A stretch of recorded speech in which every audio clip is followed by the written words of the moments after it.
নমস্কার বন্ধুরা, স্বাদ বদলের রান্নাঘর থেকে প্রত্যেককে স্বাগত। আজকে আমি আমার মতো করে মটর পনির এর রেসিপি নিয়ে এসেছি। আমি যেভাবে বানাই সেভাবে মটর পনিরের রেসিপি বানিয়েছি। আর সেটা খাওয়ার জন্য তার সাথে আমি সুজি আটার রুটি বানিয়েছি। একটু অন্যরকম মোটা মোটা রুটি, কিন্তু খুব সফট। কীভাবে বানিয়েছি সেটা দেখাচ্ছি। এটা একমাত্রই মটর পনির দিয়ে খেতেই ভালো লাগে। এখানে আমি পনির ছোটো ছোটো কিউবের মতো করে কেটে নুন হলুদ মাখিয়ে রিফাইন তেলে ভেজে নেব।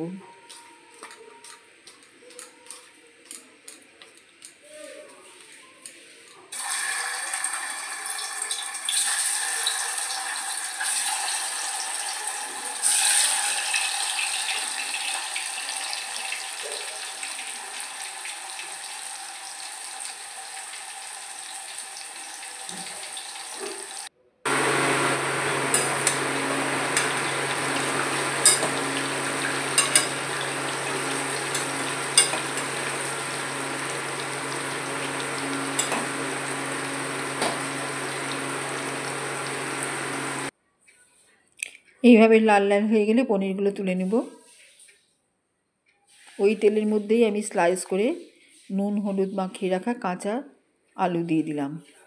আলু আমি ছোট আলু একটা গোটা ব্যবহার করেছি।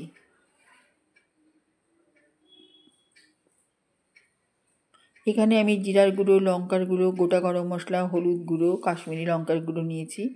এবার এখানে আলুর মধ্যে নুন হলুদ দিয়ে আর একটু লঙ্কার গুঁড়ো দিয়ে আলুগুলো আবার একটু তেলে ভেজে নিচ্ছি। এই কাজুটা আমি পেস্ট করে নেব। এবার এখানে আলুটা ভাজা হলে আমি ওটা তুলব না। ওই তেলের মধ্যে আমি প্রথমে গোটা গরম মশলা ফোড়ন দিয়ে আদা বাটা দিয়ে আস্তে আস্তে সম্পূর্ণ মশলাগুলো দিয়ে দিলাম।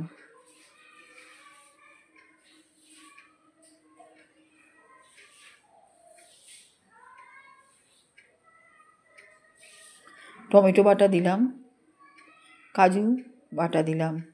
এর থেকেই তেলটা ছাড়বে কাজু বাটা, এছাড়া পনির থেকেও তেল ছাড়বে, এই জন্য এত তেল দেখাচ্ছে। এখানে আমি জল দিয়ে দিলাম, লবণ দিলাম, ফ্রেশ কড়াইশুঁটি ভিজিয়ে রেখেছিলাম সেটাও দিয়ে দিলাম জল সমেত, অল্প জল সমেত। এইভাবে কড়াইশুঁটিগুলো আর পনিরগুলো এইভাবে মশলার ভাপেই সেদ্ধ হবে।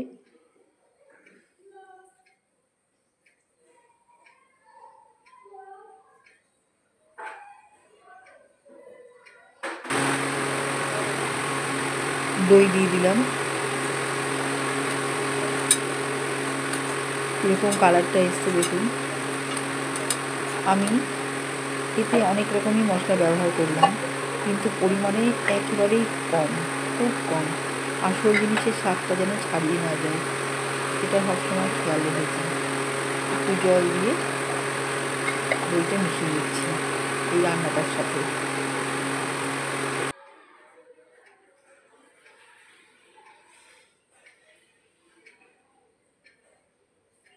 একটু চিনি দিলাম।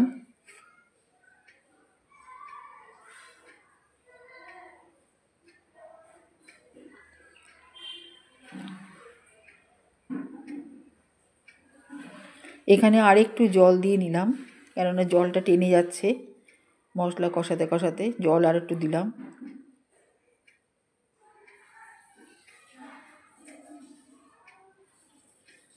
এটি খেতে খুবই ভালো হয়, বিশেষ করে এই ধরনের রুটির সাথে বেশি ভালো লাগে খেতে। যেই রুটিটা আমি বানিয়েছি ওর সাথে খেতে অপূর্ব লাগে। এইভাবেই ফুটছে রান্নাটা। এবার আমি কয়েকটা গোলমরিচ ফ্লেভারের জন্য গুঁড়ো করে এতে দিয়ে দেবো। দিয়ে দিলাম গোলমরিচের গুঁড়ো খুব সামান্য, আর দিলাম একটু কসুরি মেথি আর সানরাইজের গুঁড়ো মশলা। ব্যাস, এখানেই রান্নাটা শেষ। এখানে দিচ্ছি সানরাইজের গুঁড়ো মশলা, এটা ফ্লেভারটার জন্য দিয়ে রাখলাম। এখানে হয়ে গেল আমার একটা মটর পনির। এর সঙ্গে আমি একটা রুটির রেসিপি দেখাচ্ছি।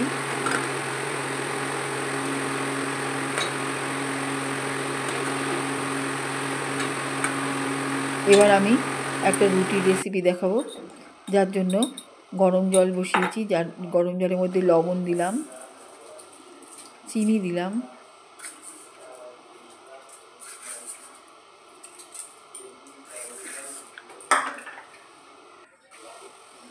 বাটার দিলাম একটুখানি,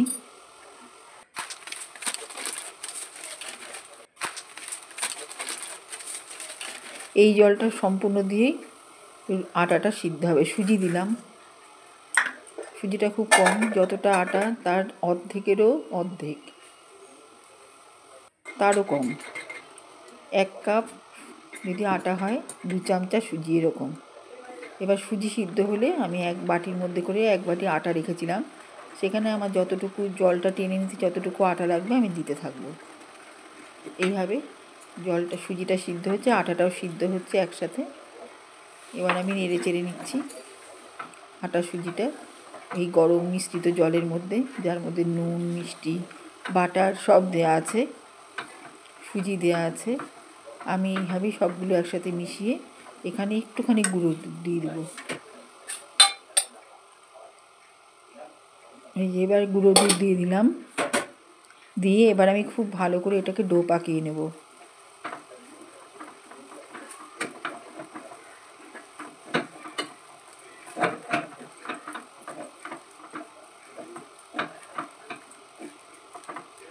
প্রচণ্ড গরম ভাপ বেরোচ্ছে এটায়।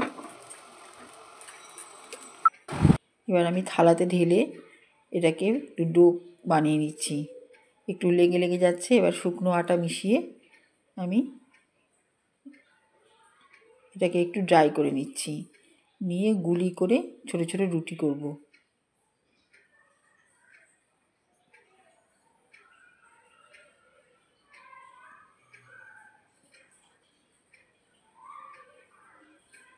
এভাবে পরোটাও বানিয়ে নেওয়া যায়। যেহেতু আমার পনিরের রান্নাটার মধ্যে যথেষ্ট স্পাইসি হয়েছে, তেল আছে, যার জন্য আমি এখানে আর পরোটা ভাজলাম না। এটা দিয়ে আমি রুটি বানিয়ে নিচ্ছি। এরকম করে ঘিয়ে এপিটোপিট করে অল্প ঘি দিয়েও পরোটা বানানো যায়, কিন্তু আমি এটা দিয়ে ছোটো ছোটো করে মোটা মোটা রুটি তৈরি করে নেব। এটা রুটির সাথে খেতেও খুব ভালো লাগবে, আর যেভাবে রুটিটা আমি বানিয়েছি অবশ্যই ভালো লাগবে।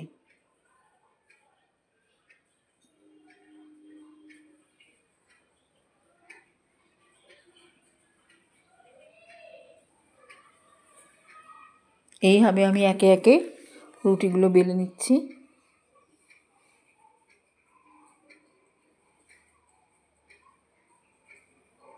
এর মধ্যে একটু আটা ছড়িয়ে দিলাম, কেননা এই রুটিগুলো একটার সাথে একটা যদি লেগে যেতে পারে। একটু সফট হয়েছে বলে আটা ছড়িয়ে দিলাম। এবারে আমি ভেজে নেব রুটিগুলো একটা একটা করে।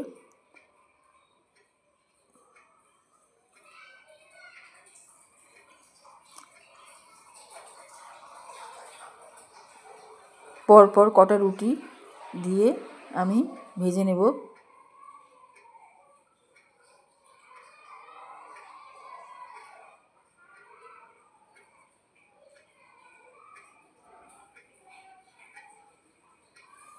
ভালো মতো রুটিগুলো ভাজা হয়ে গেলে আমি সেঁকে নেব।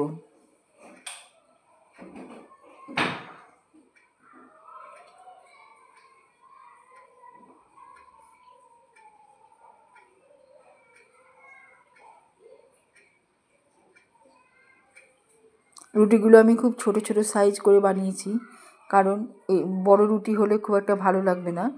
ছোট ছোট রুটিগুলো তাড়াতাড়ি শেষ হয়ে যাবে, পনিরের সঙ্গে খেতেও ভালো লাগবে। আর এগুলো খুব তাড়াতাড়ি ফুলে যায়, ভাজার সময় তাড়াতাড়ি ফুলে ফুলে ওঠে, কাঁচা থাকে না। এইভাবে মোটা মোটা দেখে আমি রুটি বানিয়ে নিলাম। এই রুটি পনির সার্ভ করছি লঙ্কা দিয়ে, কাঁচা লঙ্কা।